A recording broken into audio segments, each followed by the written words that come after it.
তো গাইস আজকের ভিডিওতে আমি আপনাদেরকে দেখাবো কিভাবে আপনারা এই ধরনের সিনেমাটিক ছবি তৈরি করবেন মাত্র 1 মিনিটে, তাও আবার এরকম একটা নর্মাল ছবি দিয়ে।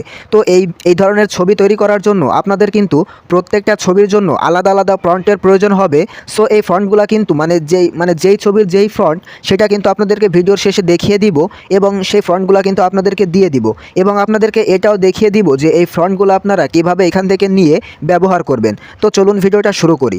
আর ভিডিওটা শুরু করার আগে আপনাদের কাছে ছোট্ট একটা রিকোয়েস্ট, অবশ্যই আবার চ্যানেলটি এখনও যারা সাবস্ক্রাইব করেন নাই অবশ্যই চ্যানেলটি সাবস্ক্রাইব করে দিবেন এবং ভিডিওতে একটা লাইক করে দিবেন। তো চলুন প্রথমেই দেখে আসি এই ধরনের ছবি আপনারা কিভাবে তৈরি করবেন।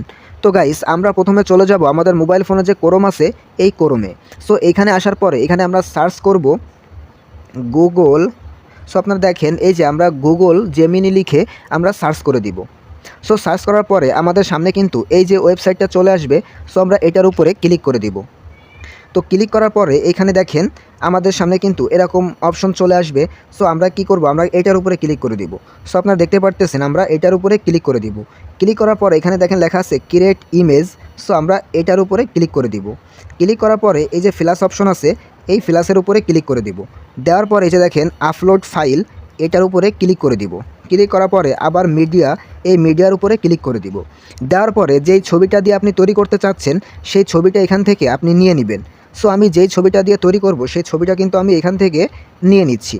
সো দেখেন আমার এই ছবিটা কিন্তু আমি এখানে নিয়ে নিছি। এইবার আপনাদের কি করতে হবে, এই যে ডেসক্রিপশন, সো এইখানে সে ফন্টটা পেস্ট করে দিতে হবে। সো দেখেন আমি আমার ফন্টটা কিন্তু এখানে পেস্ট করে দিলাম।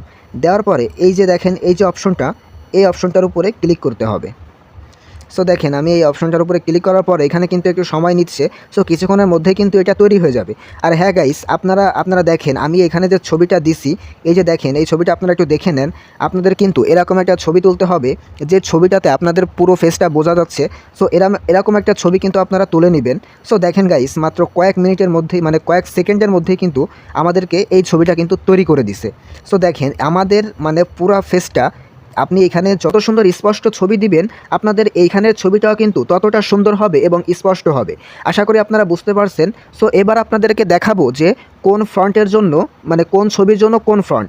সো আর আপনাদেরকে এই ছবিটা যেভাবে তৈরি করে দেখিয়েছি আপনাদের প্রত্যেকটা ফন্ট এখানে পেস্ট করে করে কিন্তু আপনারা সেমভাবে প্রত্যেকটা ছবি তৈরি করে নিতে পারবেন। সো চলুন দেখিয়ে দিই এবার কোন ছবির জন্য কোন ফন্ট। সো আপনারা দেখতে পারতেছেন এই ছবিটার জন্য কিন্তু এই ফন্টটা দিতে হবে, আর এই ছবিটার জন্য এই ফন্টটা দিতে হবে, আর এই ছবিটার জন্য এই ফন্টটা দিতে হবে, আর এই ছবিটার জন্য এই ফন্টটা দিতে হবে। সো গাইস এবার দেখাবো যে এই ফন্টগুলো আপনারা কিভাবে এখান থেকে নেবেন। সো আপনারা এই ভিডিওটা একটু ব্যাক করে এই প্রত্যেকটা ফন্টের এক একটা করে স্ক্রিনশট নিয়ে নেবেন। তো প্রত্যেকটা ফন্টের স্ক্রিনশট নেওয়ার পরে আপনাদেরকে চলে আসতে হবে প্লে স্টোরে। সো দেখেন প্লে স্টোরে আসার পরে এখানে সার্চ করবেন CO। সো দেখেন এই যে কপি টেক্সট, এই যে copy text one screen. So এটা লিখে সার্চ করার পরে আপনাদের সামনে এই অ্যাপ্লিকেশনটা চলে আসবে, যে দেখতে পারতেছেন এই অ্যাপ্লিকেশনটা। সো এই অ্যাপ্লিকেশনটা আপনারা এখান থেকে ইনস্টল করে ওপেন করে নেবেন। সো আমি ওপেন করে নিচ্ছি। ওপেন করার পরে এখানে দেখেন এই যে একটা অপশন আছে ছবি আপলোড করার যে অপশন, এটার উপরে ক্লিক করতে হবে। ক্লিক করার পরে এখানে যেটার টেক্সট আপনি কপি করতে চাচ্ছেন সো সেই স্ক্রিনশটটা এখান থেকে নিয়ে নিতে হবে। নিয়ে নেওয়ার পরে এই যে দেখেন কর্নারে দেখেন এই যে মার্ক করার একটা অপশন আছে, এই যে দেখতে পারতেছেন এটার উপরে ক্লিক করতে হবে। করার পরে এখানে যতটুকু আমাদের টেক্সটটা এখানে দেখাচ্ছে অতটুকু পর্যন্ত কিন্তু এটাকে নিতে হবে। তো দেখেন এই যে এটাকে এরকম করে নেওয়ার পরে এটার উপরে ক্লিক করতে হবে। সো এটার উপরে ক্লিক করার পরে এই যে দেখেন আবার এখানে চলে আসবে যতটুকু আপনি মার্ক করবেন। সো আবারও এইটার উপরে ক্লিক করতে হবে। তো গাইস ক্লিক করার পরে এখানে দেখেন এই যে আমাদের এই যে স্ক্রিনে যে লেখাগুলো ছিল সেগুলো কিন্তু এইখানে চলে আসছে, এই যে আপনারা দেখতে পারতেছেন। এবার কি করবেন আপনারা, এই যে দেখেন কপি করার যে অপশন আছে এইটার উপরে ক্লিক করে দিলে কিন্তু আপনার এই ফ্রন্টটা কপি করা হয়ে যাবে। সো আশা করি আপনারা বুঝতে পারছেন যে আপনারা কিভাবে এই ফ্রন্টগুলো ব্যবহার করবেন। সো ওইভাবে এখান থেকে কপি করে এনে যেভাবে দেখাইছি সেমভাবে আপনারা কাজটা করে কিন্তু আপনার ছবিটা তৈরি করতে পারবেন। তো আশা করি আপনারা বুঝতে পারছেন।